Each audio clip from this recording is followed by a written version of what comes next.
might not have prepared myself well enough to be attractive for some of the most top tier schools.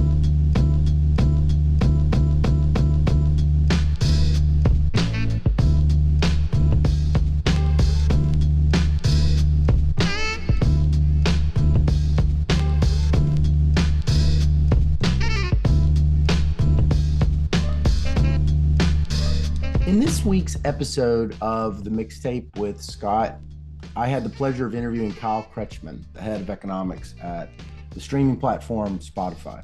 Before I dive into the interview, though, I wanted to give you a bit of a heads up about the sound quality. Unfortunately, the sound quality in the interview on Kyle's side is a bit muffled. We discussed refilming it, tried to find a way to tweak it, but there were certain constraints on the actual sound itself that kept us from being able to do it. And we didn't feel that refilming it would be good because we thought that the interview had a lot of serendipitous, kind of spontaneous tangents and things spoken about that we thought students and people in academia would want to know, maybe even need to know. And I doubted that I could recreate it because I don't even know why it happened. So I'm going to post a video version of this at my Substack for those who feel that a video version would help them kind of follow it, insofar as the audio might be at times challenging. So check out the Substack for those of you that want to watch it instead of just listen to it. Hopefully that'll help. I won't say much here by way of introduction, except to say a few things about Kyle, because I wanted to let Kyle tell you his story in his own words, because it's his story to tell, and it's an interesting story. Kyle is a PhD economist, though, from the University of Texas, Austin, which is down the road from where I live and work at Baylor, where he wrote on topics in graduate school in applied econometrics, empirical industrial organization, or empirical IO, and public choice. After graduating, Kyle went to Amazon, not academia. In fact, given we might start the boom of tech hiring PhD economists in the early to mid 2010s, you could say Kyle maybe was sort of one of the earlier hires among that second wave of PhD economists that went there. He worked for several years at Amazon before being hired away by Spotify to head up and lead a new economics team there. Perhaps this is part of a broader trend of tech firms building up more internal teams, not just of data scientists, but like Amazon departments of economists. Who knows? Recall, though, from an earlier interview with Susan Athey, where when I asked Susan why she said Pat Bajari had done something amazing at Amazon, she said he made economists productive. And in time, he made many of them productive and very productive from what I've been able to follow. And Kyle is, from what I can gather, someone whose skills matured and deepened under the leadership of Pat Bajari at Amazon and other leaders and other economists at Amazon. And he was ultimately hunted down by a major tech firm to create an economics team there. I'm by no means an expert on the labor market for PhD economists. I just have been very intrigued and curious by the labor market for PhD economists in tech because, well, partly because of realizing first that causal inference was really valued in tech, but then to sort of realize that there was just this very large community of economists there. But I don't think it's controversial to say over the last 10 to 15 years, the tech industry really has been disruptive in the labor market for PhD economists. They continue to hire at the junior and senior market in larger and larger volume, selecting more and more on people who likely would have gone into academia, into tenure track or tenured positions. They pay very high wages, some of the highest wages in the country, both at the junior level and especially at the higher end, at the more advanced levels. People can earn compensation packages by the time they're in their 30s that many of us didn't know were possible.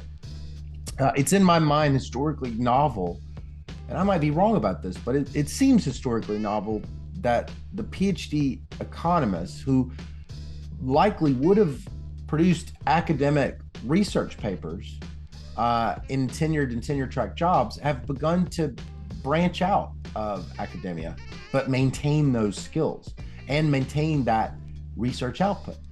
It's partly driven, best I can tell, by Amazon. I might be wrong, but by Amazon and Pat Bajari, as well as Jeff Bezos' own view that economists are what I guess we would just say value added for many firms. Therefore, I'm continuing to want to speak with economists in tech to help better trace out the story. This interview with Kyle follows on the back of earlier interviews with people in tech like John List, uh, a distinguished professor of economics at the University of Chicago, but also the former chief economist at Lyft and Uber, and now Walmart. Michael Schwartz, former professor of economics at Harvard, now chief economist at Microsoft, and Susan Athey, former chief economist at Microsoft, professor at Stanford, and now chief economist at the DOJ. I hope you find this to be an interesting dive into the industry, learn a little bit more about economists there, but by learning about one particular important economist there, a young man named Kyle Kretschman, head of economics at Spotify. My name's Scott Cunningham, and this is the Mixtape with Scott. Well, it's my pleasure today to have as my guest on the Mixtape with Scott, Kyle Kretschman. Kyle, thanks so much for being on the call. Hey, Scott. Thanks for having me. Really appreciate the time to talk. Well, before we get started with your career and everything, I was wondering if you could just tell us your name and your title and where you work. Sure. Yeah, as you said, I'm Kyle Kretschman. I'm the head of economics at Spotify. Head of economics at Spotify. Awesome. Okay, I can't wait to talk. So let's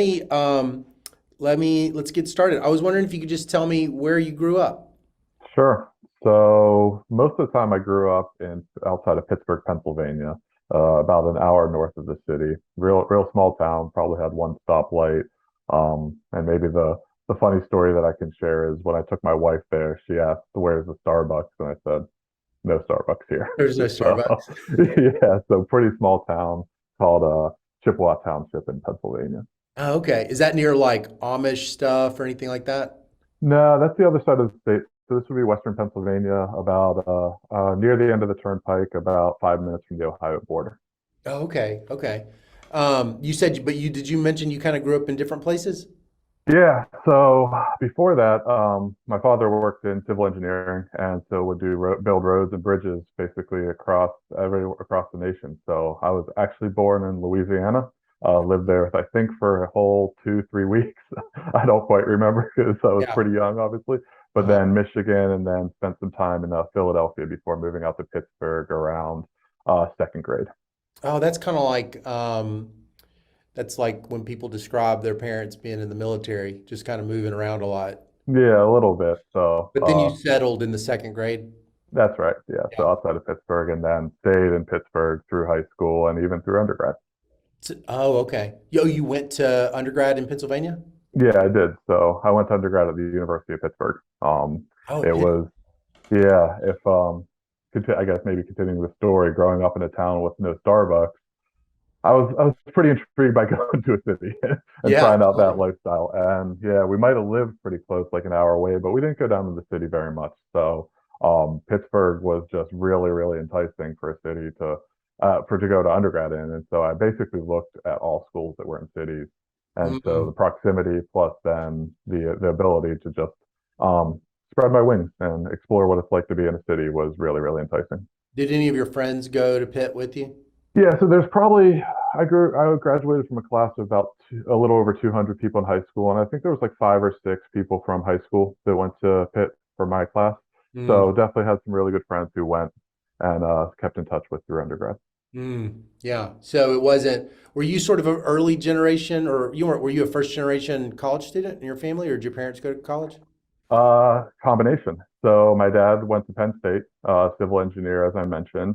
Me and my mom actually graduated from undergrad the same week. So my Oh, mom went wow. back to school later in life after we went to school. And so yeah, we were able to celebrate graduation because she went to a small private school right outside of the city also. Oh, okay. Okay. Yeah. Well, so what did you like to do in high school? So I played a lot of sports before high school, and then I kind of switched into, and this was the traditional sports of football, basketball, baseball, but then I switched into tennis in high school. Mm. And so that kept me busy, but along with a lot of academics and really, really liked computer science. Mm. So played a lot of video games growing up, really enjoyed like that aspect and combination. What games did you play on a video game platform like a Nintendo, or did you play computer? Yeah, no, we played a lot of PlayStation, very much into like role-playing games, some of the arcade games like Marvel versus Capcom. So Yeah. yeah, very, very interested in gaming. Yeah. Yeah.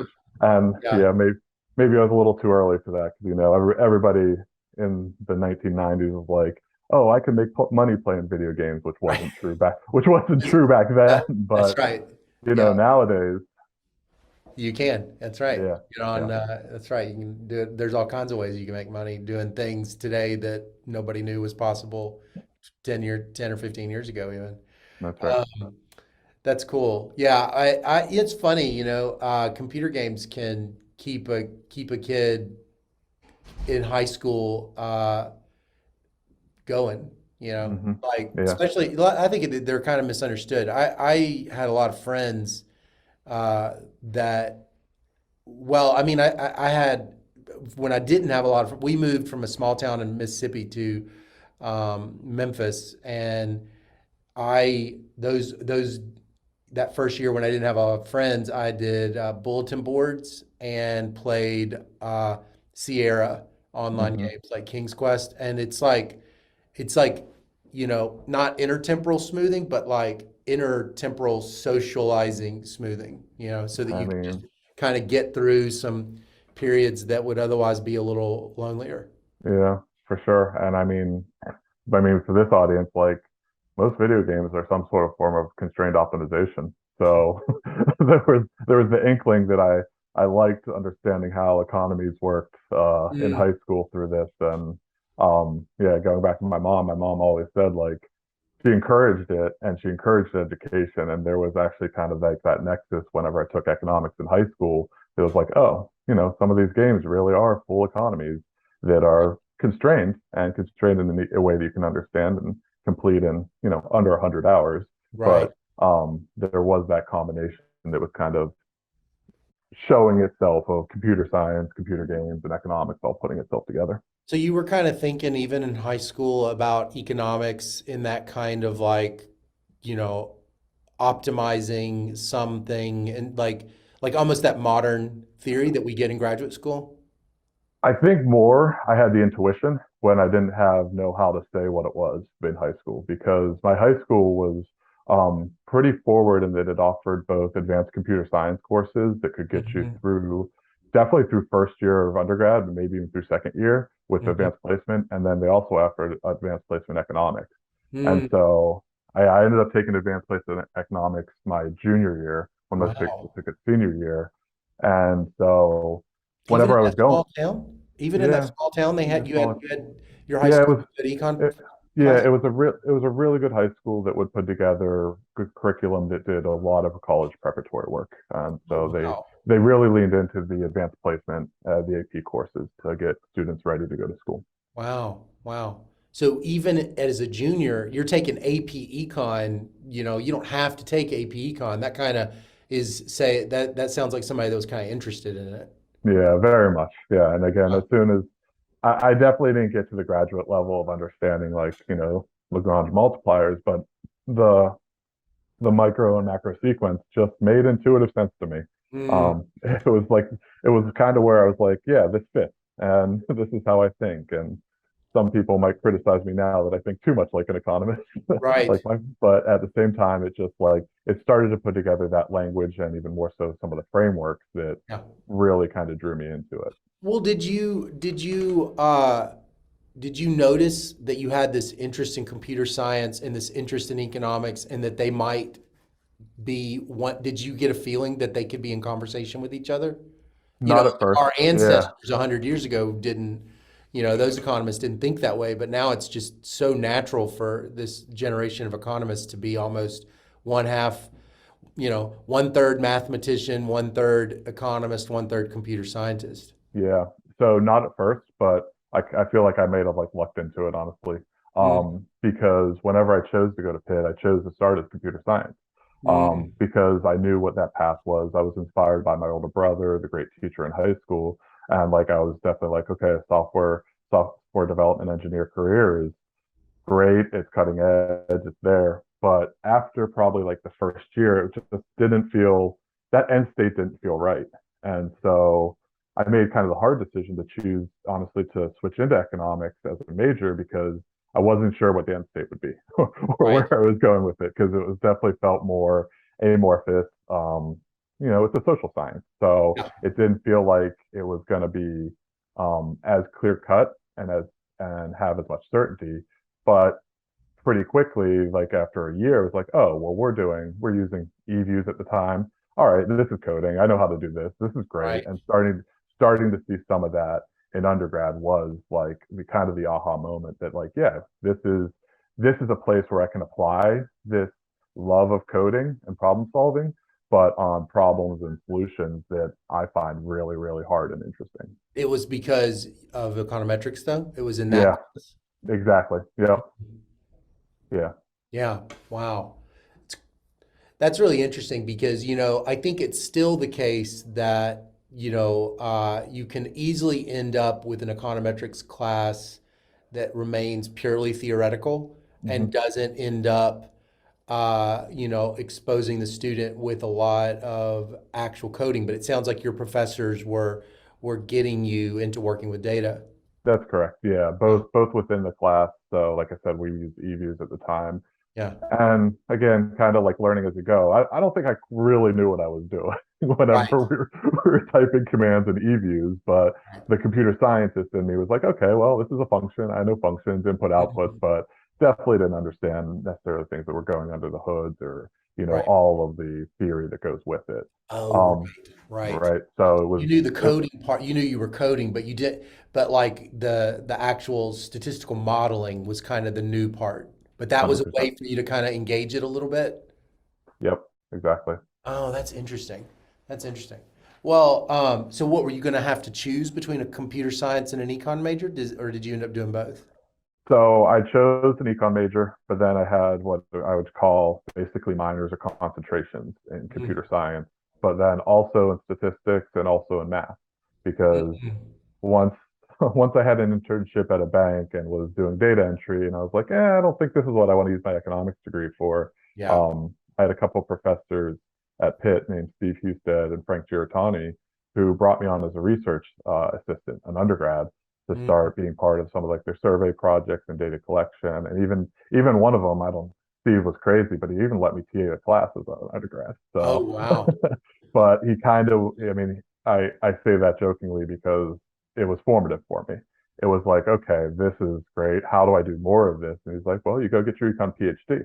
And I Mm, was like, so I can be a teacher with computer science and doing economics all together? He goes, yeah, let's do that. And so mm, it was with the help and support of some of these really good professors in this education that kind of pushed me on this path to consider to get an econ PhD. mm. And that's when you were like, so what year would you have been in your program? Probably I think I was in my junior year where I was starting to explore this, and then in my senior year is where I was like, okay, I'm actually going to be doing more of this and applying to grad school Mm, because going back, as I said, I entered with some credits, so my senior year was I didn't need a full course load, so I was looking for other things to keep me busy, which maybe that's one of the themes of this conversation is I kind of like the variety and really have variety yeah. seeking behavior too. Yeah, yeah, yeah, yeah. So you graduate. Was there like a field that you were mostly interested in? I thought I would be going into macroeconomics. Macro, yep. Yeah, because Steve worked on the Council of Economic Advisors, and I was really inspired by that and the application of economics within policy, and just again, always applied economics, not necessarily theoretical. Mm, Um, so yeah, then again, that would be sort of like labor macro was like the initial idea, but Annalise Scott, I didn't do all my homework and like think about like what grad school looked like or all looked like. I kind of went a little bit more naive than I think other people with again ideas of how I could become like a teacher and educator with some of these tools versus like how disciplined and single threaded you need to be on research to be within an econ PhD program and succeed so afterwards. you, so you kind of were like, so when you were thinking about graduate schools, what did you sort of, can you walk me through like what you were thinking and how you went about trying to apply to graduate school and where you ultimately chose?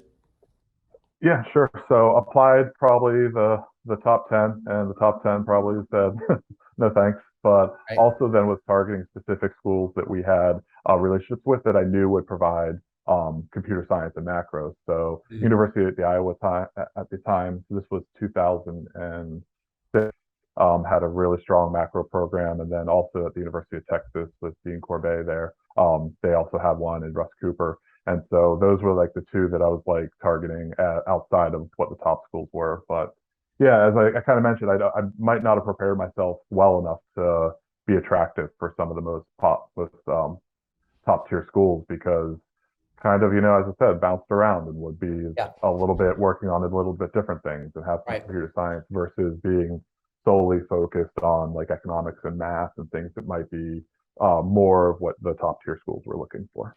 Yeah. Yeah. It's like I mean, I'm the same way. I didn't have any econ classes in college. I was a English major, but um, the diff there's so many students that sort of seem to almost for whatever reason know a lot sooner what they want to do and then like make those choices, and then there's just many of us that are in a process of search, and when Yeah, you're in a process of search, uh well, by definition that's like you're using that time to search, that's you exactly know, right. as Yeah, opposed to saying I've got to become a triple major, computer science, math, econ, and have to do like, these set of steps that, there's no way I could even have known to do it unless somebody had told me. It's weird. I mean, it's just funny how the little things can have such big repercussions for your whole life. But it worked out great. So you end up, where do you end up going? I went to the University of Texas at Austin. Yeah. Yeah. What year was that? And so this would have been 2006, 2007. Oh, okay. So you go oh 06, oh 07. Hmm. Yeah. Okay. And so who did Yeah. you And end up working with? so I ended up working a lot with Jason Abrevaya Yeah. and yeah, who came in and became the head of the department. Yep. Um, Applied econometrician who just did an amazing job going back to whenever I said I didn't know how things worked under the hood in those formulas. He didn't even let us use those formulas. So anytime we were doing applied econometrics with him, not only were we learning to teach, we're learning the theory, but he said you have to code it yourself. You have to do the Mm, matrix algebra. You have to calculate the standard errors. You can't really call those functions. So that mm. was probably, again, that wasn't until the third year.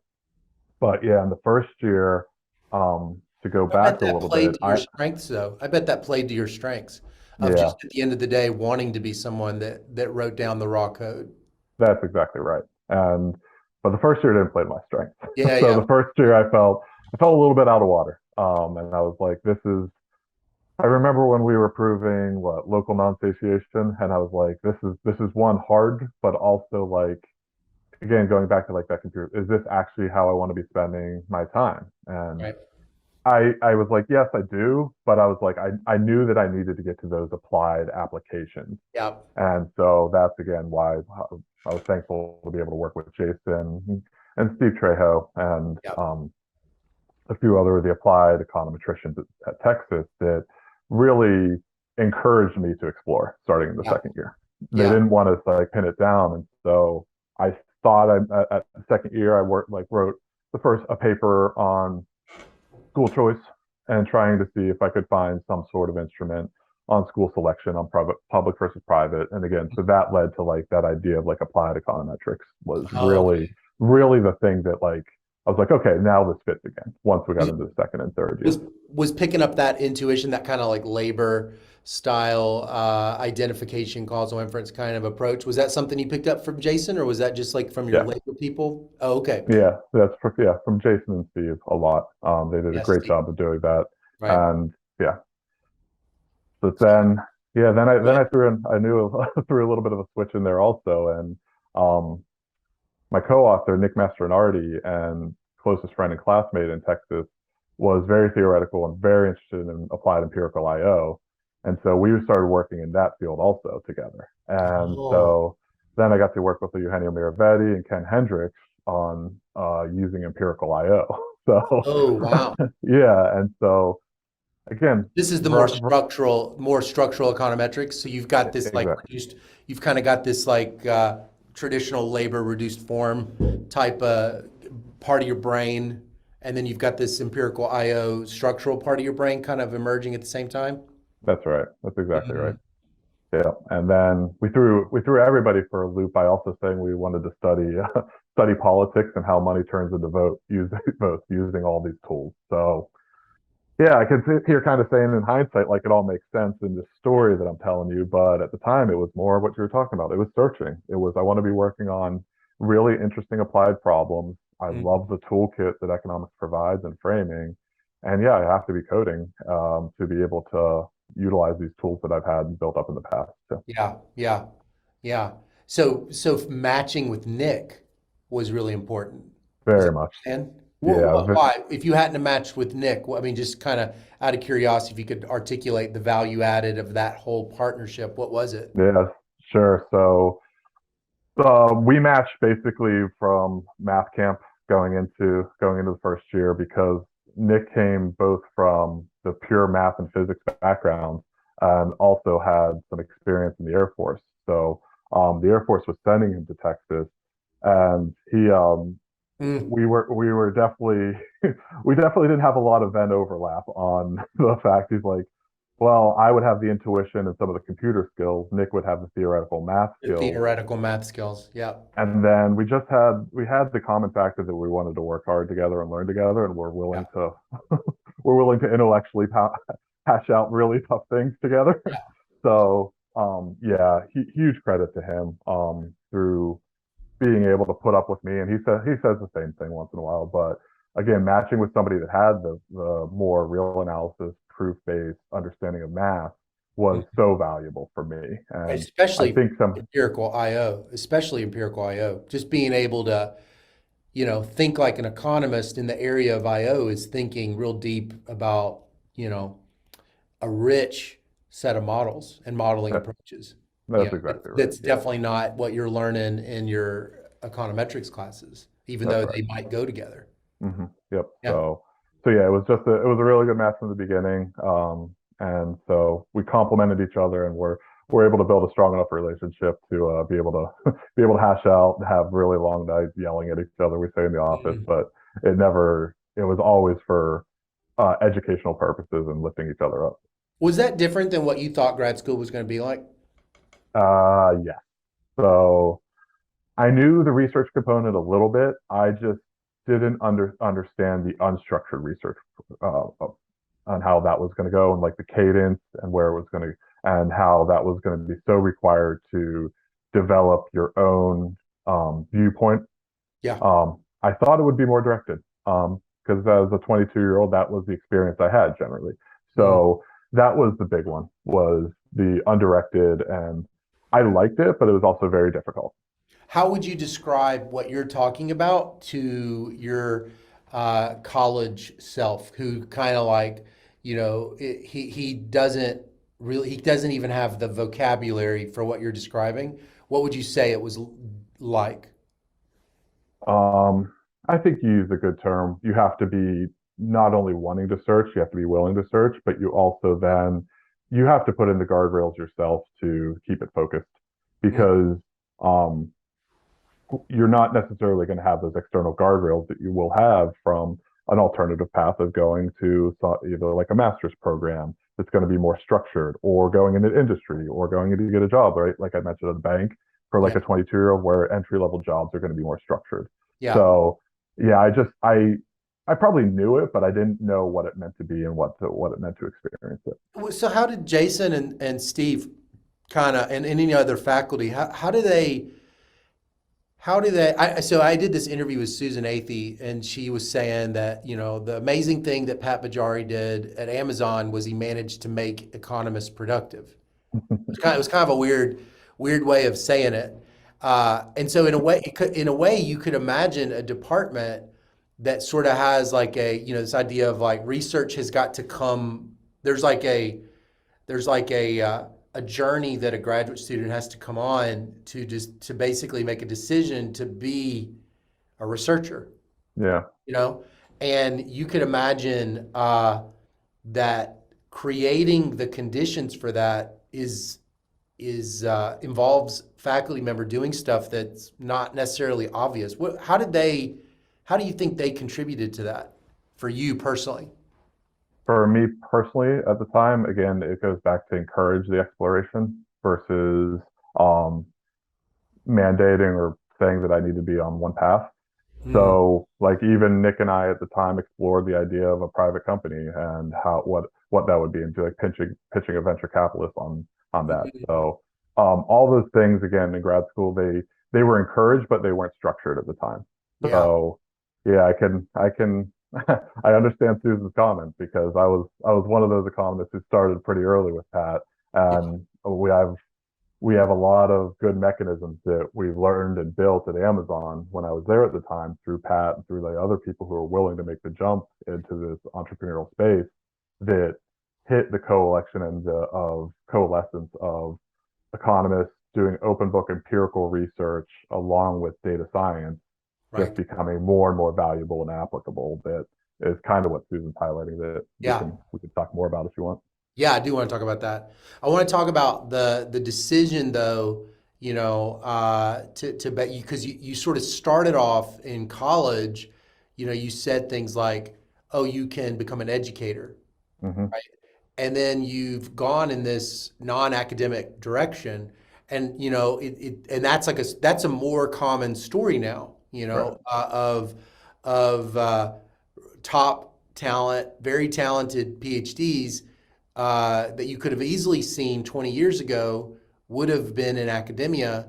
Their counterfactuals are following you, and Hmm. so it's a big part of our you know collective story as economists that this new labor market that didn't exist historically now exists and draws in so much talent. And I was just curious, in a way, you're kind of like a first generation person like that, when you think about it, right? Because tech's not very old.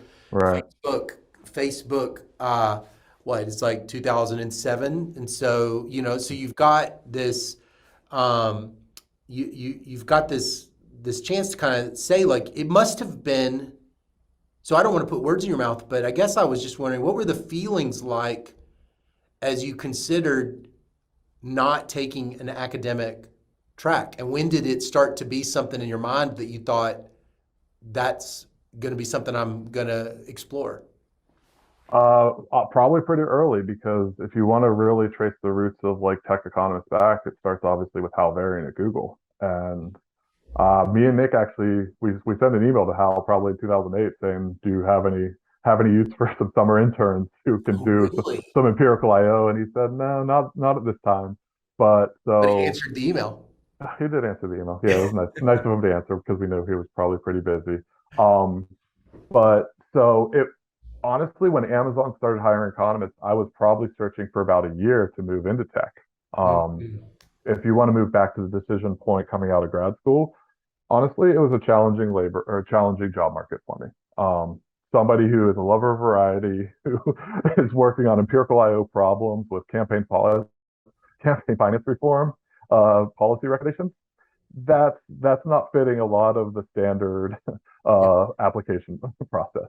Which Yep. again, that's probably a theme for me. And again, at the time, it was hard. I was in the running for jobs at Vassar, Wake Forest that I thought would be really good fits Mhm. because there the emphasis would be on education with the research, ability to do research and work on problems that were more widely probably policy oriented.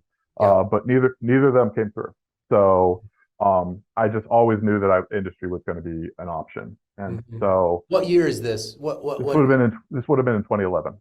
2011. Yep. Okay. Oh, so you So moved through the program kind of relatively quickly. Oh, 5 7 years. to 11, 4 or 5 years. It was Okay. 5 years. Yeah. 5 Yeah. years. Oh 06 to 11. Okay. Um, but so for Oh, about a year, 2006. Yeah. yeah. And so starting in 2013 is whenever I started applying to the first tech job as a data scientist. And God, it went great until I talked to the VP who was a business person, like pure business person. When I was talking to the hiring manager at the time, it was a company who was providing college counseling as a software service. Hmm. And so they would do this at their clients were both for-profit and not-for-profit companies. And we were talking, like we'd get into details about treatment effects models and how we could measure the impact of the intervention. And it went great. But then I had the flyout scheduled, but then the interview with the VP, he said, well, how am I going to monetize your algorithm? Right. And I was like, I'm not sure. I know what algorithm means, but Right. I wasn't prepared for that language and that application and how you turn econometric modeling and measurement into business impact at the Yeah. time. Right. So spent another year looking around with different opportunities like that and honestly learning again. So whenever Amazon, so this would have been in 2014, and then Amazon was hiring its first big cohort with Pat. Mhm. So this was a cohort that was about, I think there was about 13 of us. It was a no-brainer. Um, whenever we did the interviews, it just was like, all right, this is exactly right for me. Right. I was hoping it was right on the other side, and I could probably tell you some funny stories about the interview process, but I was like, this is what's meant to be. Yeah. So it was like a 10-year journey from 2004 when I switched out of computer science into 2014, being like, this fits. Right. Right. Right. So out of curiosity, is there something that you think is supposed to be learned by the fact that when you were on the job market and you had that interview with that gig and you get to the VP and he articulates questions that are not traditional econ questions or even econometrics questions like business profitability to actually it's kind of ironic, isn't it? Like to everybody that's not an economist, that's actually what they think we do. Is Yeah. like they think we do all that stuff and then they don't know that we're like you said, trying to set up a Lagrangian and solve it. Like what's a Lagrangian? But uh, do you think your competition at that time did know how to answer questions like that, like non-economists in those positions? Probably at an inflection point, yeah, because this is the same time wherever machine learning is becoming a more common toolkit within industry. So Mhm. there would be like machine learning algorithms that are designed for, prediction problem sequencing, anything like that, that are specifically designed to be used in a business setting to And so monetize they not information. only know machine learning, it's like they also can kind of immediately articulate why this would be profitable. I think so. Yeah, Mhm. because again, the computer. So it's again learning the language, and this is a language that would probably be more understood within a machine learning computer science version. Is okay. Well, I'm going to use this to change the recommendation engine. Right, is a Right. very common one. Yeah. That's obviously going to be. So how are you going to Obviously gonna monetize it? I'm going to improve the match in the recommendation engine. It's going to have this. So I think at the time there was a little bit of it, but yeah. hopefully, I think I learned pretty quick that Yeah. um, you can use econometrics in a similar vein as I said, it's a flavor of data science. Have you had to become a blue collar machine learner? I've had to understand it, but not. I think you mean by blue collar, you mean like implementing it Yeah, and I just when I usually say blue collar in the sense of like, you don't like, you basically are picking up these skills, uh, but you weren't like, you didn't get a PhD in computer science, the or answer is statistics. then that answer is definitely yes. So like as a cohort and as we grew the economics discipline at Amazon, that was a big part of it. Is how one could we bring in some machine learning scientists to help educate and teach us. Mm, And yeah, so and even in sometimes in lecture style, we would do that because it was so important. But then even more so, learning to so that you can interact with different stakeholders, specifically like machine learning scientists, mm. and then understanding when you can actually implement it and marry it within the econometric models was definitely a huge part of the education process. So you go to Amazon, is that right? That's like your That's right. first entry into tech That's right. is Amazon. What's your title? So A Scott at data the time, scientist or economist? it was something like business intelligence engineer. There wasn't an economist job family. There was, as you said, it was kind of the forefront. I think it was business. Yeah, I think that's what it was. But um, Because it is th- now, right? Bajari has that's right. like Yeah, he created a job title called economist. That's right. Yeah, and that got set up about a year in. Oh. And I was part of the group that we would set up like these people and process mechanisms that allowed economists to be so influential and productive within Amazon. Mm. Okay, so how is he doing it? Why is Susan saying he performed a miracle by making economists productive? Can you kind of describe, like, if you had to just guess at like the counterfactual, if it hadn't been, Pat, it hadn't even been an economist that was hired into Pat's position, like, what is it that he or Amazon or whatever is making you go transform and become this new version of yourself? There's a lot of factors, and I could probably spend an hour on this, but I'll try to reduce it down to like some key mechanisms and ideas. The first is that Amazon is probably the most data-driven company I know. They Mm, are so focused on measurement, both of things you can directly measure, and but they were very early interested in economic measurements that are unobservable, either coming from econometric models. That was whenever Pat demonstrated some of those, that was like the light bulb went off. mm, The so because again, Amazon was run by and still generally is people with operations science backgrounds, and so this over-index on measuring as coarsely and as precisely as possible. Well, that's economics. right. So that was part of it. Another part of it is culturally, Amazon operates and makes decisions based on six-page white papers. You want to make some economists really productive, have them write a six-page white paper instead of giving them a presentation, especially to people like who may be in the background with MBAs or other people who have a comparative advantage. We economists have a comparative advantage in writing. Mm, So it was a little bit of like a surprise, but you might hear these anecdotes where it's true. Like whenever you go into a decision-making meeting, you come in with your six-page white paper that says, here's the business decision to be made, here is my recommendation, and here's why. And people sit there, and it can be a room for five people, can be a room of 25 executives. They sit and read the paper, and they read the whole thing.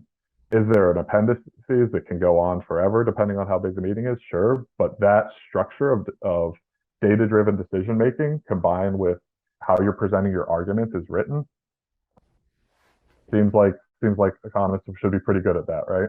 Is that a Pat thing? He came up with No, the working paper no, idea? What was no. that? The six-pager idea was from Jeff Bezos, and so Huh. that was Would those be so. circulated throughout the firm? Uh, the stakeholders who need to be part of the decision making may be circulated. But again, this is everybody's writing six pagers. PowerPoint is basically outlawed at Amazon, and again, that happened mid 2000s sometime. People can Google it to find out. But that six-page culture and decision making culture just again fit economists. So, how is a six-page paper similar to the kinds of writing that you sort of associate with economists, and how is it different? So it's I'll start with the differences. So one with a six-page versus like a 30-page academic, you are not going to be able to share the research process. You are not supposed to share the research process. You are supposed to share the clear recommendation and how you got to that recommendation, right? So if Mhm. you think about like a 30-page academic paper, it can be condensed down into those 6 pages, in my view. That's just not how the industry operates, but you probably would know better than me Mhm. on that. Where it's the same is again, it's a data-driven argument. The purpose of this paper, the abstract. Here is the hypothesis that I have, and here's how I tested it, and here's how I'm making my conclusion. So Mm. what I always found really honestly easy was I felt like I was doing the scientific process. Like Mm. I was with business decision making, it generally worked within what is the hypothesis? How are we doing this? How are we testing it? What do we think some alternative conclusions could be? But what are we making towards it? So Yeah, yeah. again, it was closer to what I felt like would be a scientific paper in essence. Mm. And that whole day driven mindset is again, that's more, it's very common at Amazon, even common at Spotify now. Mm. So Has that been influential throughout industry? Has it how have you noticed Amazon influencing something yeah, that, like, most people don't understand? yeah, there's some companies who definitely have completely adopted it. There's some companies who haven't, but the six pager again, this isn't a concept just to economists and tech. This is a concept that is held up as one of the key mechanisms for all of Amazon. Mm, mm, hmm. So One other, how often yeah, were you writing those? depends on what level you were. Farther in my career, that's the only thing I did was write 6-page papers, Wow. and it would be part of like my team would help, but again, anytime you have a key business decision to be made or an update, like you're going to be writing the 6 pager. So yeah, it's again that the more seniority you have, the more that becomes your job is to communicate, decide, and guide through these business Mm. decisions in these papers. Do they belong to you? They belong to the team The because team. it's Could you always a team. like put them on a, you can't, they're like proprietary though to Amazon. Oh, correct. Yeah, no, they are not publicly available. They're But all like proprietary it must information. is it what's that feel like to do something what's it feel like to do something that creative and that kind of like scientific that's siloed within the firm? Does that feel strange? No, it didn't, because what it enables is to be able to work on some of the hardest questions without having to worry about without having to worry about communication strategies or a Right. press release. So no, it felt like we were able, and this is going back to like some of the things that Pat and we did at Amazon to make successful. We worked on some of the hardest problems at Mm, Amazon from a very early stage because we said that it wouldn't be publicly available. right. So that's going to do that. And That's been so, a key part. Yeah, because okay, I get it. Okay, that makes a lot of sense. yeah. So who did you And discover then that you were? Go ahead. Sorry, Kyle. I was going to say maybe the last thing to highlight, because again, we could probably spend this whole interview on this, but the other key mechanism that Pat pioneered was um, the proliferation of economists as a job family was not Pat saying and us saying, go do this.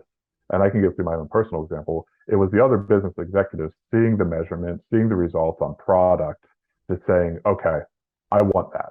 So it really was a demand, aka demand, internal demand Mm, for more economists that was going to say, I want this within my business decision making process and want these people who can do this and collaborate across the different. It was not oh, we're going to put economists in a siloed function. It's everybody's going to come here.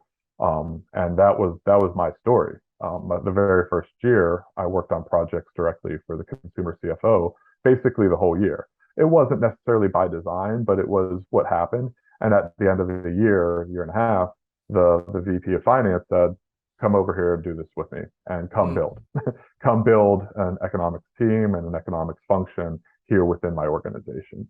And that's really is again, that's the real key was it was business decision makers demanding the ability to understand this and demanding the skill set just like they would data science, machine learning, So because of the demonstrated value. what were they witnessing with their own eyes that was so compelling that that it would increase demand?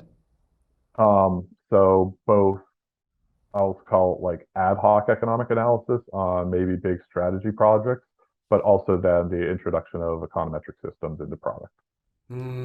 What does that mean? Introduction of econometric systems into products. So say you have a product that is gonna, let's go back to the recommender system. And I use that again as an abstract, but within there, you might make a change to it. You might make a change to the recommender system that's gonna cause a treatment effect.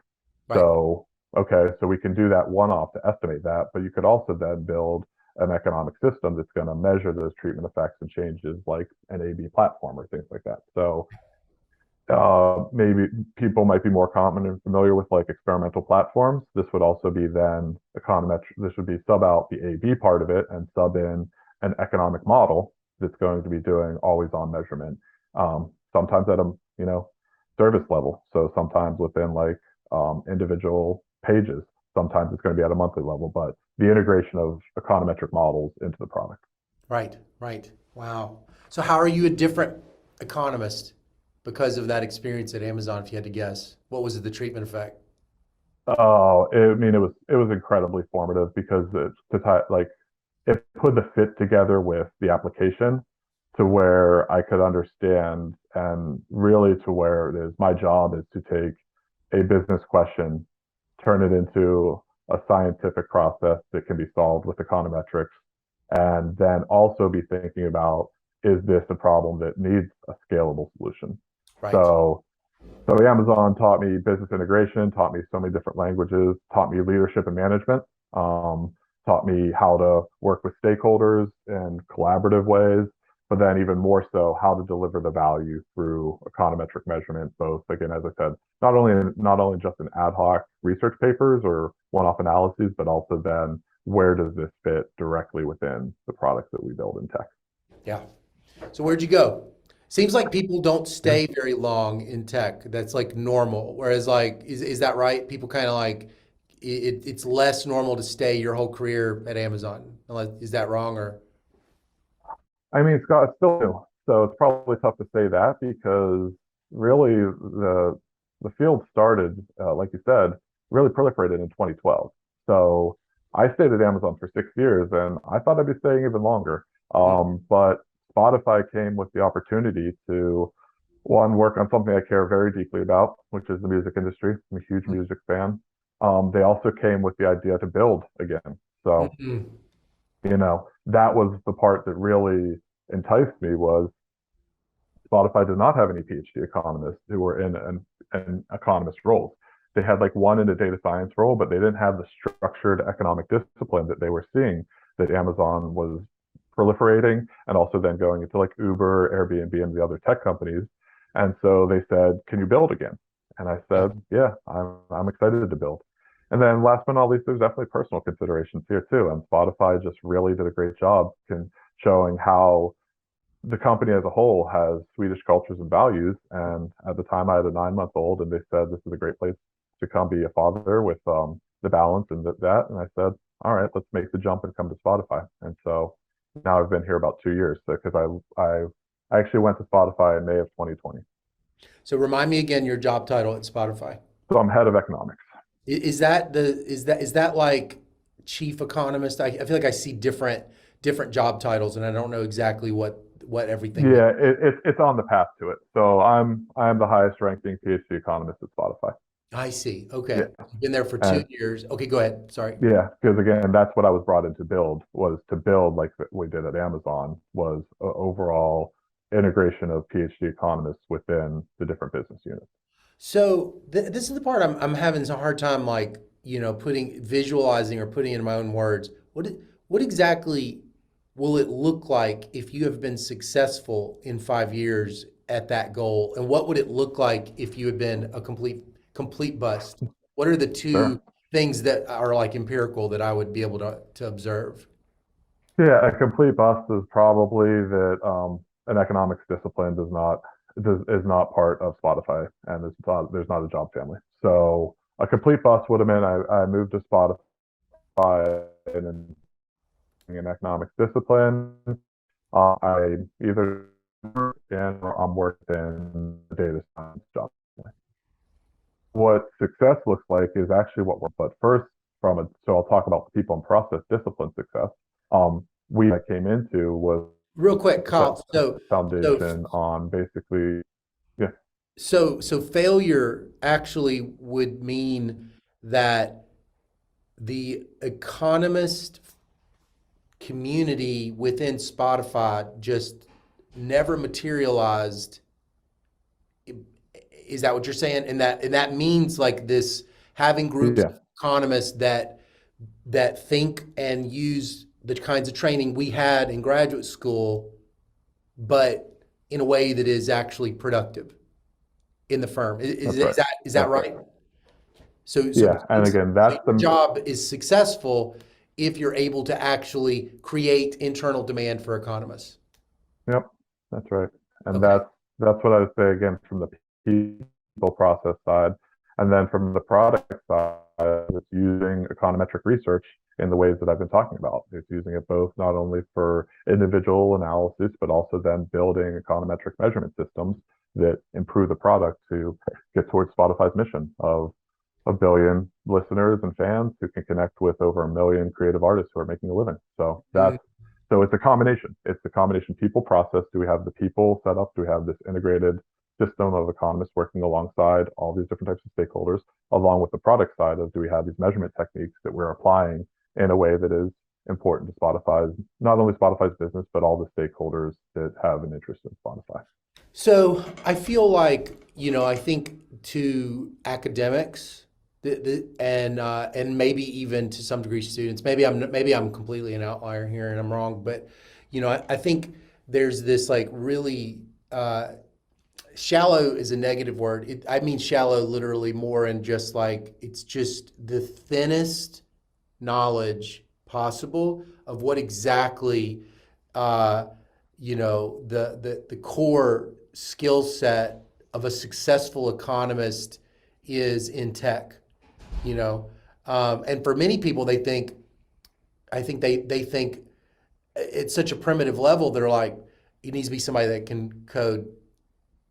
It's a data scientist. But that's not what I associate with No, economics. right. So what would you articulate it is?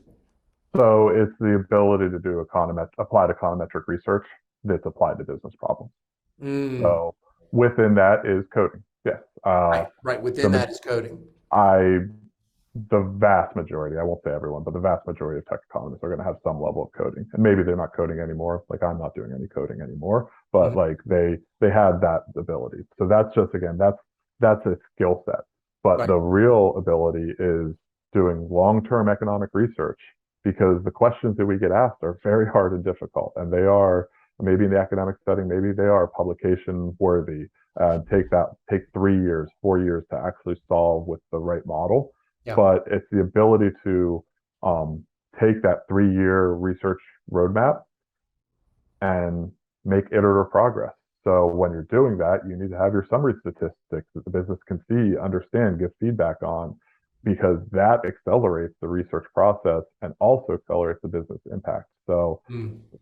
I guess one comparative skill set that I've learned is what I call research with an open book. You shouldn't really go a month without talking to your stakeholders. You should be showing where the research is. You need to be the person who owns that 3 year measurement roadmap, Mm. but you're the person who's going to be having to take the feedback at a consistent basis. And that's really the different part. So, but again, that goes back to the applied econometrics part So of it what is is the so walk me through typical days in your job now. so my typical day is much more generally now on the management people side. Mm. So it's definitely going to be, as I said, building this discipline because we have the creator economics team who's focused on the supply side. We spun up the ads economics team that is a completely separate unit again. So that's like part of the people process. But then this creator economics team has a hybrid data science and economics team that's doing all these things that I'm talking about. Mm-hmm. So with that, right now, we're working on long-term roadmaps for both product and research and being there, and then also giving, I say honestly, translating a lot of the work that the team is doing into the actual business decision making. Mm. So so I kind of work, if you think of the research process, and I think this is kind of generally true of most managers, or at least tech economist managers, they're working at that hypothesis generation and then communication of results, Mm. where then the team itself is working with the data analysis, the statistical models along that research loop to integrate. So it's more of my role really is an integration, being a translator of economic ability and measurement into the business. So so you clearly have a comparative advantage, uh, evidenced by your successful creating of a career, right? Mhm. And but I was curious, what do you think that is? How would you explain that to like, like on a subreddit, explain to me like I'm five. How would you like explain to me what you see as your comparative advantage now in life? That you have that your presence as this value added for the firm. And was that now that you look back, when you think about who you were as a young person back at UT or Mhm. even at Pitt, do you see signs of that? And what were the signs? Yes, I do, because really my comparative advantage now is, as I mentioned, I seek variety And specifically, I seek variety on really hard, interesting problems. Mm, So that's going to be it. You can abstract away from the economist role, you can abstract away anything else, but I like to work on things that are hard to solve, mm. which is that's going to be valuable in so many different contexts. And then specifically in the economist frame, again, we're probably comparing to other economists. I'm much more of a variety seeker. So Mm. I want to work on a variety of problems. And I mean, There are tying it, people that are not like that in I tech. mean, right. So there would be people who are going to be much more focused on changing the methodology for, I mean, Scott, you work in causal inference. You tell me, what are you working on that's going to be changing some sort of estimator, right? Right. That's that just doesn't hold that much appeal to me. I'll say it. What does appeal to me is disentangling a problem, making a super ambiguous problem solvable, Right. and then having people dive in and solve that. So Yeah. yeah, I guess the Reddit theme, variety seeking on ambiguous problems. It's funny, like maybe you heard at some point in your career, I'm just guessing, someone, or I could imagine someone saying, you're not focused. Yeah, I did. And in fact, that might have been true and really not relevant, right? Like Well, a it was misinterpretation. probably relevant feedback to certain end goals, but again, once I realized what the end goals were, it's all of this to tie it all together. All this led up to where an economist in tech is exactly where I Yeah, was I was meant to be. I'll say in quotes. right, right. Well, I think like one thing that I feel like is really positive about the growth of tech. And in many ways, I see now universities are now in direct competition with tech. I don't think that was true 50 years ago, that maybe universities were in competition with government. Hmm. I don't even know if that was exactly like it is now. And it seems like what I see with you is a person who who took ownership of their life, right? And just sort of said, I mean, I don't want to put words in your mouth, but Yeah. it seems like one of the things that it's like, I think young people can be encouraged by or should hear is that, you know, here's a person that took ownership of their life. This was their career. It's the only life they had. This was their career. And they had the fortitude and the resilience and to be themselves and make a career. Is that true, you think? I appreciate you saying it, and it's probably true. Again, I kind of like hesitate because again, during in my 20s in the searching phase, it definitely didn't feel that way. Didn't feel that way. Right. But now in the decade of my 30s, yeah, it did because, but I was more than willing to explore different avenues Yeah. because that's what because I wasn't willing to settle. I guess I'll say that. Like I Mm. wasn't willing to settle for something that I didn't feel was the right fit for me. Yep. And so that's what a big driver that's been able to help me get here for sure. Yep. Yep. I think that I think the truth is economics is a really valuable PhD, and it supports it supports many personalities with me. But like I do think sometimes one of the skills of people that are in that stage of searching is just to be able to wait.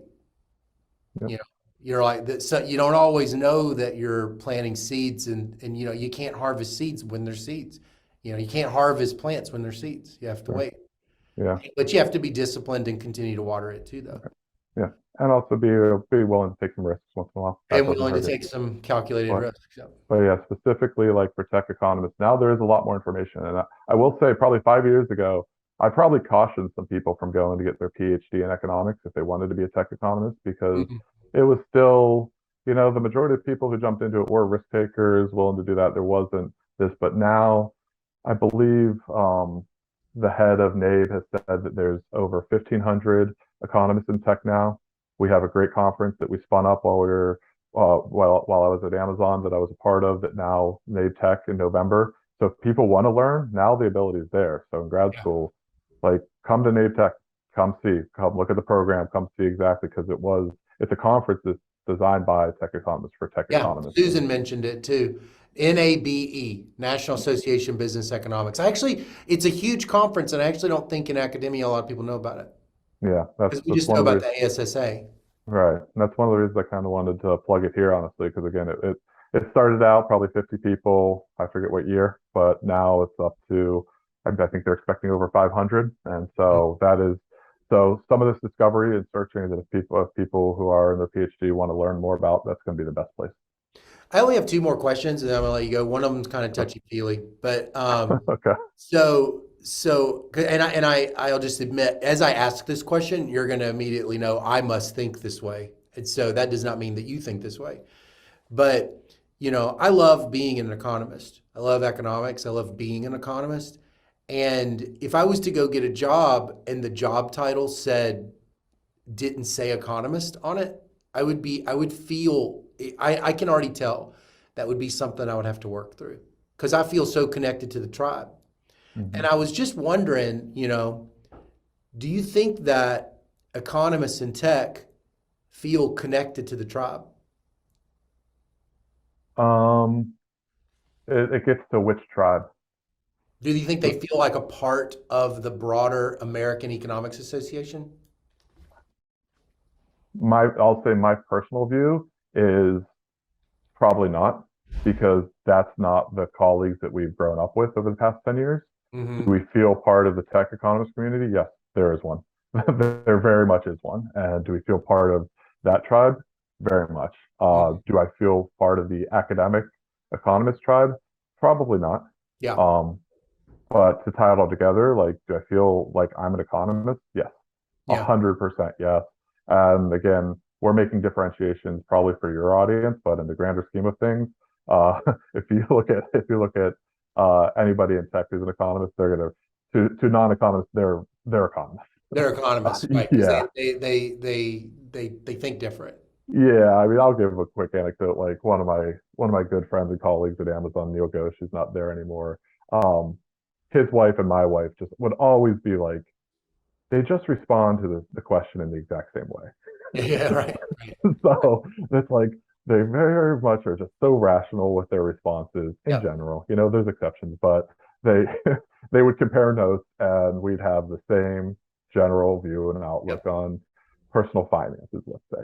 yeah, So, yeah. but I think what you're hitting at is there different tribes that are growing up? Yeah, because I think there's probably always been different tribes. And so tech economists is a tribe that is, I mean, is more than growing up. As again, we think there's probably going on 2,000 of them, and there's very strong connections within that. Yeah, I guess I wonder sometimes. I'm like, what's the point? The point is community. Mhm. Point is not for the goal is not for the AEA to have everybody. The goal is for, I think the goal is for people to thrive and feel connected to to a broader community. And if that's grown endogenously in tech, that's good. I just always kind of think to myself like, but at the end of the day, the universities are staffed by faculty in the AEA, and it just seems like, and so it's like it seems like at the graduate training, many people can feel job dissatisfaction because they know they're not going to become an academic, and that might be a source of some of the struggles. There's a new paper in the Journal of Economic Literature about mental health struggles amongst PhD students in economics, and Mhm. you could, if you read between the lines, there was a real disconnect between them and their advisor. You don't know causality because it was just a survey, but like, the students were like, they just seemed to have job dissatisfaction. They didn't think their work mattered, you know, and I just kept thinking in my mind, you know, do they know about all their options? Are any of those options stigmatized? Because like if you've held it up to students that the only meaningful career that you could possibly have is tenured at a university, writing papers that get into top fives, and you sense inside your heart, you know that just I don't think that's not doing it. Yeah, I You think it know. ties together what you said earlier that economics welcomes a whole bunch of different viewpoints and worldviews, but maybe doesn't reward the diversity the way it should in academic Hmm. economics. And so, like from a diversity viewpoint, these are different career paths, but even more so should welcome more ideas. So, like that's probably where the economics field needs to continue to lean in is with Hmm. this diversity to enable people to know different paths, to raise up people on different paths and have those opportunities. And Yeah. I think tech is providing a huge pathway for that. Yeah, yeah, I do too. I am very grateful for it. It seems really exciting. It seems like a world of just like working on.